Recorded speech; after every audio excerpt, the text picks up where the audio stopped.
যে বাংলাদেশকে দিন রাত কষ্ট করে উন্নত করেছিলাম, সেই বাংলাদেশ আজকে সম্পূর্ণভাবে ক্ষতিগ্রস্ত। এক একটা কাজ করতাম, যখন খুব সুন্দরভাবে গড়ে উঠতো, খালি মনে হতো আমার আব্বা যদি দেখে যেতে পারতেন তার বাংলাদেশটাকে আমি কত সুন্দরভাবে গড়ে তুলেছি। আজকে আর কোনো মানুষ খাদ্যের জন্য হাহাকার করে না, বাংলাদেশে কোনো দুর্ভিক্ষ হয় না, মানুষের এখন আর ছেঁড়া কাপড় না, মানুষ ভালো কাপড় চোপড় পরতে পারে। প্রত্যেকটা গ্রামে প্রত্যেকটা ঘরে বাতি জ্বালা ব্যবস্থা করে দিয়ে আলো জ্বেলে দিয়েছি, প্রত্যেক ঘরে বিদ্যুৎ দিয়েছি, প্রত্যেকটা মানুষ যেন সুন্দরভাবে বাঁচে, গ্রাম পর্যায়ে পর্যন্ত উন্নতি করেছি, রাস্তাঘাট যোগাযোগ ব্যবস্থা করেছি। যদি একবার দেখাতে পারতাম। কিন্তু এখন এখন বাংলাদেশ ধ্বংসস্তূপ, সব জায়গায় পোড়া জ্বালাও ভাঙা শেষ। কেন দেশটাকে এভাবে ধ্বংস করলো বলতে পারেন? কি কারণে? অপরাধী হয়ে গেলাম আমরা? কি অপরাধ করলাম? আমাদের দুর্নীতি, আমি রেহানা, আমাদের ছেলে মেয়ের দুর্নীতি। 2001-এ বিএনপি এসে খোঁজ করেছে। এরপর ইউনূস যখন তার 10 বছর বেআইনিভাবে এমডি পদে থেকে তার পদ হারালো, আমাদের পদ্মা সেতুর টাকা বন্ধ করে দিল, নিজের অর্থে পদ্মা সেতু তৈরি করলাম। জাতির পিতা বলেছিলেন না, কেউ দাবায় রাখতে পারবে না, দাবায় রাখতে পারেনি। কিন্তু সেটাই কাল হয়ে গেল। বাংলাদেশ সারা বিশ্ব উন্নয়নের রোল মডেল হিসেবে মর্যাদাপূর্ণ ছিল, আজকে শেষ। এখন জঙ্গির দেশ।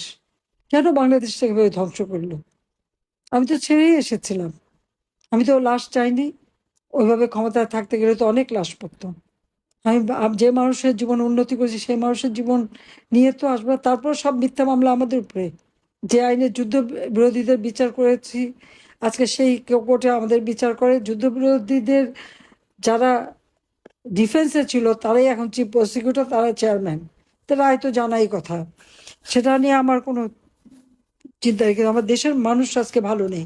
আমাদের প্রত্যেকের এখন ঐক্যবদ্ধ হতে হবে, জাতির পিতার স্বপ্নে বাংলাদেশ গড়ে তোলার প্রতিজ্ঞা নিতে হবে।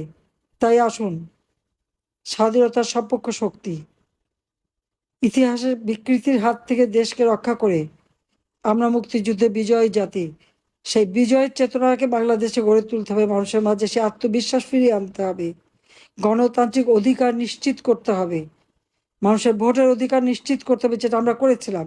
ছবি সহ ভোটের তালিকা, ট্রান্সপারেন্ট ব্যালট বাক্স থেকে শুরু করে সব করে দিয়েছিলাম। আমাদের প্রত্যেক নির্বাচনে প্রশ্ন তোলে, কিন্তু একটা অনিয়ম দেখাতে পারে না।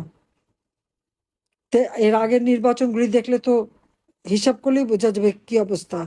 জনগণ আমাদেরকে স্বতঃস্ফূর্তভাবে ভোট দেয়, কাজে মানুষের গণতান্ত্রিক অধিকার ফিরিয়ে আনতে হবে। সেই সাথে সাথে এই যে সমস্ত মব ভায়োলেন্স হচ্ছে সেগুলি বন্ধ করে মানুষের জীবনে শান্তি নিরাপত্তা নিশ্চিত করতে হবে। ধর্মীয় সংখ্যালঘু সম্প্রদায় থেকে শুরু করে অনগ্রসর যারা, তাদের জীবন মান যাতে সুরক্ষিত হয় তার ব্যবস্থা আমাদের নিতে হবে। জঙ্গিদের দমন করতে হবে, আর্থসামাজিক উন্নতি করতে হবে। আবার বাংলাদেশের মানুষ যেন পেট ভরে খেতে পারে, কাজ পায়, তরুণ সমাজ যেন কর্মসংস্থানের ব্যবস্থা পায়, বাংলাদেশের জন্য দেশি বিদেশি বিনিয়োগ হয়, অর্থনৈতিকভাবে সমৃদ্ধশালী হয়, সে ব্যাপারে আমাদের সকলকে এক হয়ে কাজ করতে হবে। এবং যারা আজকে হত্যাকাণ্ডের সঙ্গে জড়িত, এই মব সন্ত্রাস করে সমস্ত ধ্বংসস্তূপে পরিণত করেছে, যেগুলি ঘর বাড়ি যে সমস্ত প্রতিষ্ঠান ভাঙাচোরা বা ক্ষতিগ্রস্ত করেছে, প্রত্যেকটা তদন্ত এবং বিচার করতে হবে। যত অপরাধ আছে, এক কথায় কথায় মানুষ খুন করে ফেলবে, গলা কেটে ফেলবে, কুপিয়ে হাত পা কেটে ফেলে দেবে, যারা এই সবের সাথে জড়িত, পুলিশ হত্যা করে, আওয়ামী লীগ নেতাকর্মী হত্যা করে পা বেঁধে যারা ঝুলিয়ে রেখেছে, তাদের চেহারাগুলি ওই ভিডিও ফুটেজ দিয়ে আবিষ্কার করে সেগুলিকে বের করে সবগুলিকে শাস্তি দেওয়ার ব্যবস্থা করতে হবে। আইনের শাসন প্রতিষ্ঠা করতে হবে, ন্যায় বিচার নিশ্চিত করতে হবে, মানব অধিকার সুরক্ষিত করতে হবে। এবং তার জন্য জনমত সৃষ্টি করা, মানুষের পাশে দাঁড়ানো। এবং সেই লক্ষ্য নিয়ে আওয়ামী লীগ 21 দফা ঘোষণা করেছে।